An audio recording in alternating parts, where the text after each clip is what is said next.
Good morning, good morning, good morning, my beautiful wintergreen babies. Okay, so today we're going to be, our science topic for today is going to be the water cycle. Okay, so we're going to turn your paper so instead of being like this, so that it is turned like this, you can turn your notebook that direction because we're going to make a full page anchor chart. All right, so the first thing I need you to do is kind of up here, kind of towards the top of your anchor chart, up here on the top left, I want you to draw a mountain. Okay, there is the mountain. And then at the base of your mountain, you're going to have a river. Okay, this is your river. Okay, and then coming off of your river, this is going to go down like this. And then this is going to be coming from the river. It's going to flow into the ocean. So you're going to draw yourself a little ocean like this. Okay. Down here, I want you to label this as the water cycle. Very important that you understand that the amount of water on the earth always stays the same. It just cycles around and around and around and around. Let me see if I can focus this for you so you can see a little bit better. And that didn't really help, did it? Let me see if I can zoom in and maybe that'll help it be a little bit clearer. Okay.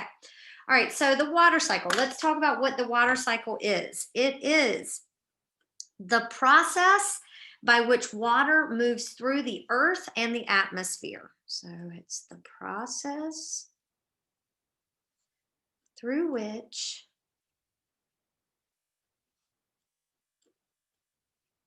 water moves through the earth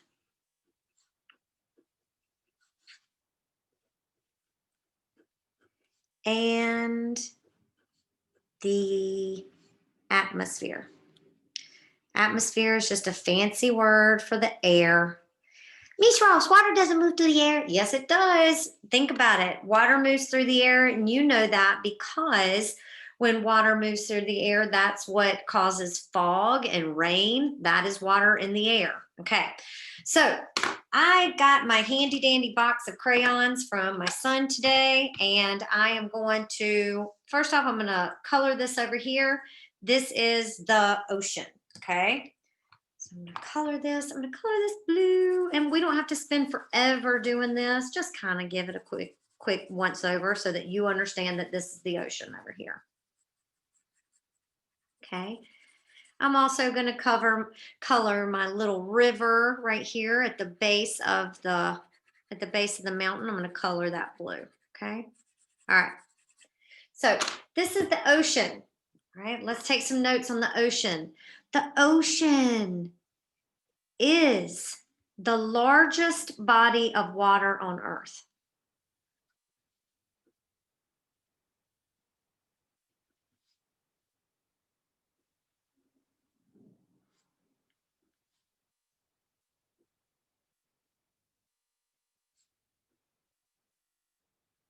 Okay, now, all right, so 75%, write that, 75% of the Earth's surface is water.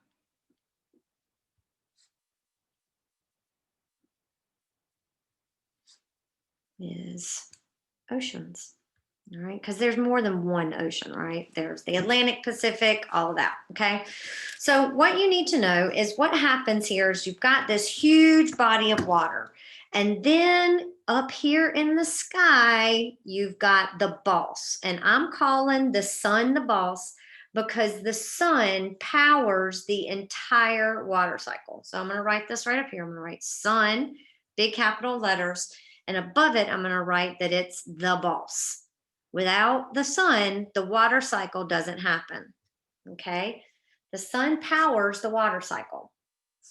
So what happens, the first thing that happens is the sun's rays, write that here, the sun's rays heat the ocean. All right? And when the sun's rays heat the ocean, what happens next is that the water in the ocean heats up and rises, and that's called evaporation. Okay. So, what happens is the water starts to rise up out of the ocean. It turns kind of like to water vapor. Okay. So, and that step is called evaporation. Evaporation. And I'm going to put that in a square because that's one of the parts of the water cycle. Okay, so this is hot water vapor is rising into the air. So we can write that right here. This is hot water vapor. Hot water vapor rises. Okay, so there's your first step. The sun, the rays from the sun bear down, put off these hot waves coming out of the sun, hot rays. They come down, they heat up the ocean, and then the ocean begins to evaporate and hot water rises into the air. Okay. Then what happens is up high in the atmosphere up here, it's colder up here, right? The further you get away from Earth, the colder it's going to be. So you've got clouds up here, okay? And this hot water vapor hits this cool air up here and it cools off. And when it does, that's when you have this process. This is called condensation. And I'm going to put that in a square because that's the next step. Okay. So the hot water vapor rises, it hits the cool air up here in the atmosphere. The air is cooler up here. It cools off that hot water vapor. And then what it does is it turns the hot water vapor into a cloud. Okay. And this is your cloud. So you've got a cloud that's full of water. Okay. And then the clouds, they might travel. Let's say they travel. And then when the clouds get full, they can only hold so much rain or so much water. And so they have to let it go in the form of precipitation. So you can draw little rain droplets coming out of your cloud. Okay, so this is your cloud.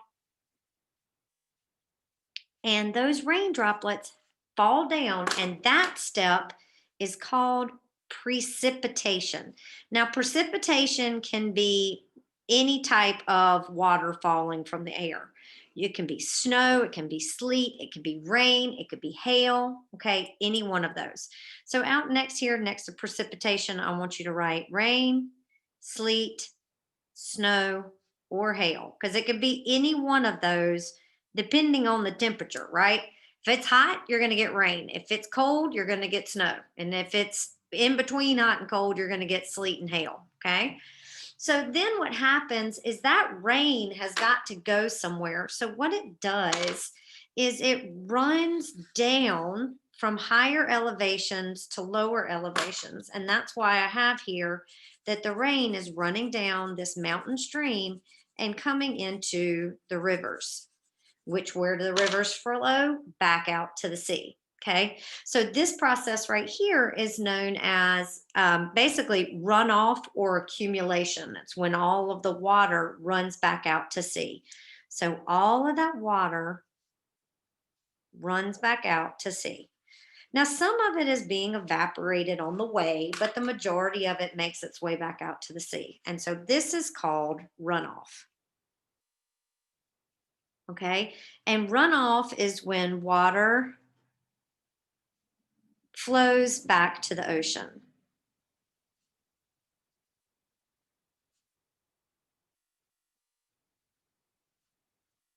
Okay. So essentially, this is one gigantic cycle. The water evaporate. Well, first off, the water is heated in the ocean. It evaporates. Hot water vapor rises. Then it hits the cool air in the upper atmosphere, and the air cools off that hot water vapor and condenses it into a cloud. Then the clouds get heavy, can't hold the rain anymore, and they let it out in the form of rain, sleet, snow, or hail. That is called precipitation.